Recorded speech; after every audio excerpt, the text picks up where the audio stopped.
नमस्कार मित्रों, astro talkies में आप सभी का बहुत बहुत स्वागत है। आज एक अद्भुत कथा को सुनते हैं जिसको सुनने से आपको काफ़ी सुख का अनुभव होगा और आप कुछ धर्म ज्ञान को भी जान सकेंगे कि आखिर हमारे जीवन में होने वाली जो घटनाएं हैं वह क्यों हो रही हैं और इनके पीछे के क्या कारण हैं। चलिए शुरू करते हैं, सुनते हैं शिव और पार्वती की कथा को। इसमें एक कथा है जिससे हम जान सकते हैं कि पूर्व जन्म में हमारे साथ किस प्रकार का कर्म था या किस प्रकार के भाव थे जो इस जन्म में ऐसे दुख प्राप्त हैं।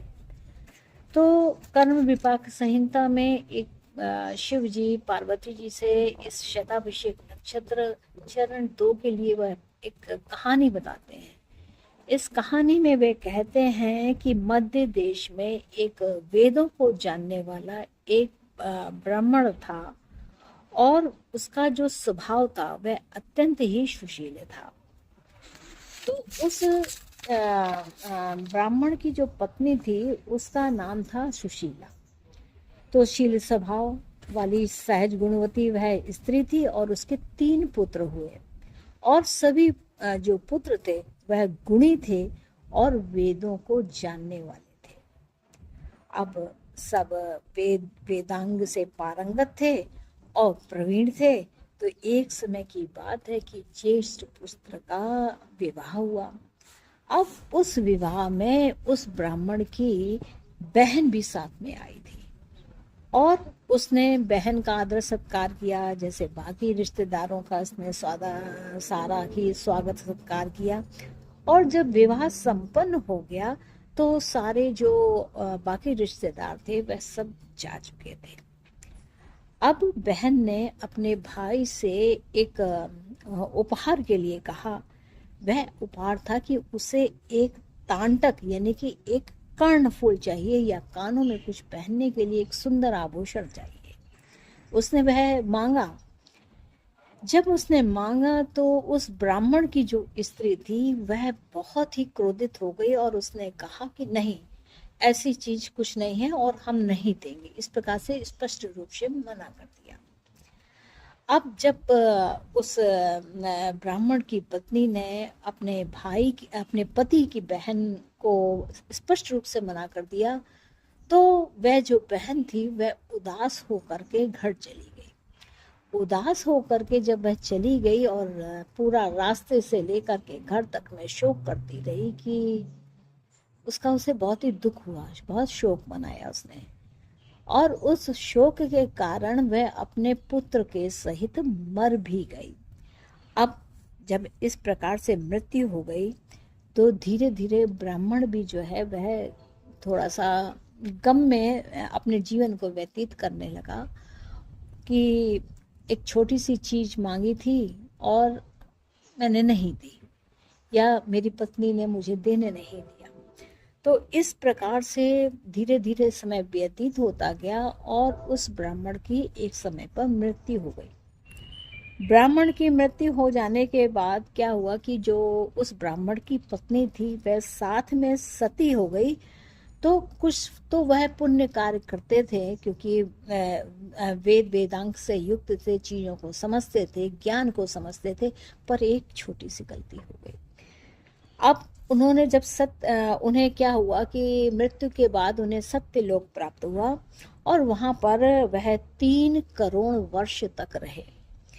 और सत्य लोक में जब वास करते करते उनके जब पुण्य समाप्त हो गए तो उन्हें मृत्यु लोक पुनः मिल गया। अब मृत्यु लोक में आ तो गए और यहाँ पर धन धान्य से युक्त भी हुए, सब कुछ अच्छा था। तो क्या हुआ कि जो अपने पूर्व जन्म में अपनी बहन के साथ जो उन्होंने एक पाप कर लिया था उस पाप से क्या हुआ कि उनके संतान नहीं हो रही थी। तो संतान नहीं होती थी और अगर होती भी थी तो हो करके उसकी मृत्यु हो जाया करती थी। इससे वह ब्राह्मण और ब्राह्मणी दोनों ही बहुत ही दुखी होते थे कि अब क्या करें। तो शिव जी ने एक बड़ी ही सुंदर सा उपाय बताया है। उन्होंने बताया है कि ग्रह का यानी कि घर में जो इनकम होती है उसका 6ठा भाग आप पुण्य कार्य के लिए अर्पित करें। पुण्य कार्य करें, दान कर सकते हैं, किसी की सेवा कर सकते हैं, किसी के लिए अन्न धन जुटा सकते हैं, उसके लिए उसकी सहायता कर सकते हैं, उसकी शिक्षा के लिए सहायता कर सकते हैं। इसी प्रकार क्या है कि उन्होंने एक और भी रेमेडी उन्होंने बोली, उन्होंने शिव जी ने बोला कि अगर यह व्यक्ति पानी का इंतजाम करता है, जैसे पूर्व में तो कहा गया है कि बावली बनवाइए, कुआं बनवाइए, तालाब बनाइए, उनका जीर्णोद्धार कराइए, और अगर आप इस मॉडर्न युग में ऐसा नहीं कर सकते हैं तो आप पानी की उपलब्धता करा सकते हैं। यानी कि आप कहीं पर टैप लगवा सकते हैं, पानी की बोतलें उपलब्ध करा सकते हैं, घड़े में पानी रख सकते हैं, इस प्रकार से आप कर सकते हैं। ऐसा करने से, या बाग बगीचा बनवाएं, उसमें इस बाग बगीचे में पानी उपलब्ध कराएं, यानी कि सिंचित करने का काम। यानी कि जो आपने पिछले जन्म के अपने कर्म में कुछ ऐसा कर लिया था कि जिससे कि बहन को दुख हुआ था, यानी कि आपने उसको, जिसने जो चीज आवश्यकता पे कही और वह पूर्ण नहीं करी, यानी कि उससे उसकी वह जो प्यास थी वह कमती रह गई, तो इस जन्म में आपको नाना प्रकार से आपको सिंचित करने का कार्य करना है। तो और पानी से संबंधित सिंचित का कार्य करना है, और गायत्री मंत्र का आप जाप करें साथ में। ऐसा करते हैं, वो दान कर सकते हैं, ऐसा करते हैं तो आपको निश्चय ही इस जन्म में कुछ पुण्य फल प्राप्त होते हैं। और ब्राह्मणों को दान देवें, ब्राह्मणों को ब्राह्मणी सहित दान देवें, और ब्राह्मणी के लिए आप वस्त्र, आभूषण, सिंदूर, तिलक, गंध आदि वस्त्र इत्यादि, और अगर स्वर्ण दान करने की क्षमता है तो स्वर्ण भी दान कर सकते हैं।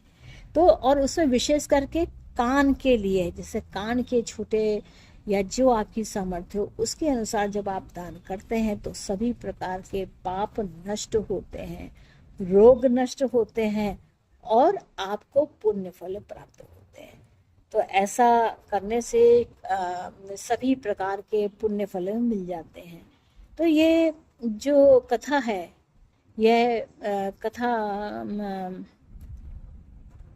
यह जो कथा है, यह कर्म विपाक संहिता से उद्धृत है।